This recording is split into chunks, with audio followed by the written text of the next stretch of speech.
Welcome to প্রমুক্তসা। আমি সায়নী নিয়ে চলে এলাম আজকে একটি কুকিং ভিডিও। রাঙালুর পান্তুয়ার রেসিপি। রাঙালুগুলো বাজার থেকে কিনে এনে ভালো করে ধুয়ে শুকিয়ে নিয়েছিলাম। তারপরে খোসাগুলোকে ছাড়িয়ে নিলাম পিলারের সাহায্যে। তারপরে রাঙালুগুলো যত সম্ভব কম টুকরো করে কুকারে 1টা থেকে 1.5খানা সিটি, মানে দুটো পড়তে দেওয়া যাবে না, তার আগে নামিয়ে নিতে হবে।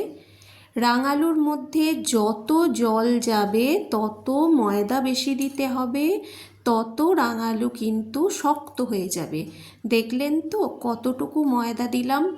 প্রায় 1 কেজির ওপর রাঙালু, তাতে ওইটুকু ময়দা দিলাম। দিয়ে গরম গরম অবস্থাতেই চটকে মেখে নিতে হবে, না হলে ছোট ছোট দলা তৈরি হয়ে যাবে। সেই দলা যাতে না হয় তার জন্য গরম অবস্থাতেই আমি একটু কষ্ট করেও মেখে নিচ্ছি। মাখাটা এমন হবে যাতে করে খুব শক্তও না খুব নরমও না। আর সবথেকে বড় কথা হচ্ছে জল তো 1 ফোঁটাও দেওয়া যাবে না। প্রয়োজনে অল্প একটু লবণ দিতে পারেন। আমি ওদিকে মাখাটা রেডি করে নিয়ে এদিকে চিনি, বড় এলাচ আর জল, চিনির রস তৈরি করার জন্য গরমে বসিয়ে দিলাম। দিয়ে নকুলদানা সহযোগে প্রতিটা পান্তুয়া গড়ে নিচ্ছি। এইভাবে পান্তুয়া ছাড়াও রাঙালুর পিঠেও বানানো যায়, ঠিক সেম প্রসেস, ভিতরে শুধু নারকেলের ছাই দিতে হয়। এক্ষেত্রে নকুলদানাগুলো দিলে ভেতরটা ফাঁপা হয় এবং দোকানের পান্তুয়ার থেকেও সুন্দর হয়। সাদা তেল সুন্দর করে গরম করে নিচ্ছি একদিকে, আর একদিকে রসটা তৈরি হচ্ছে। চিনির রস তৈরি করার নিয়ম, আপনি যদি 1 কাপ চিনি দেন তাতে 1.5 কাপ জল দেবেন। দিয়ে যখন ঘন হয়ে আসবে হাত দিয়ে দুটো আঙুলের সাহায্যে দেখবেন যে ঘন হচ্ছে কিনা। আর এই পান্তুয়াগুলো কড়াইয়ে ছেড়ে দিয়ে গরম তেলে একটু ওয়েট করে তারপর আস্তে আস্তে উল্টান, আর গ্যাসের ফ্লেমটা লো মিডিয়াম হাই করে নিজেকে বুঝে বুঝে ভাজতে হবে। বেশি হাই করা থাকলে আবার পুড়ে যাবে, ভেতরটা ভাজা হবে না।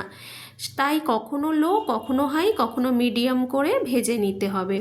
এবং রসটা তৈরি হয়ে গেলে পাতলা রসের মধ্যে পান্তুয়া দিলে পান্তুয়া ফেটে যেতে পারে।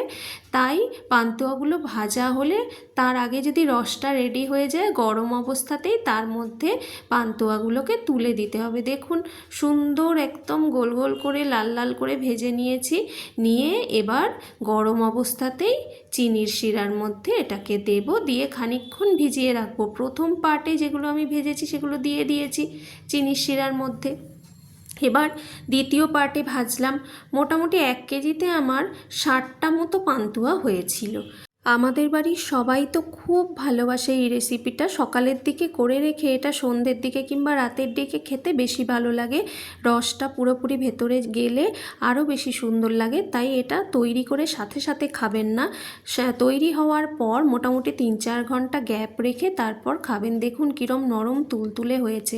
আপনারা বানিয়ে দেখতে পারেন। আর যদি কিছু জানার থাকে আমাকে কমেন্ট করবেন। আর আমার ভিডিও কেমন লাগলো জানাবেন। নমস্কার, সবাই ভালো থাকবেন।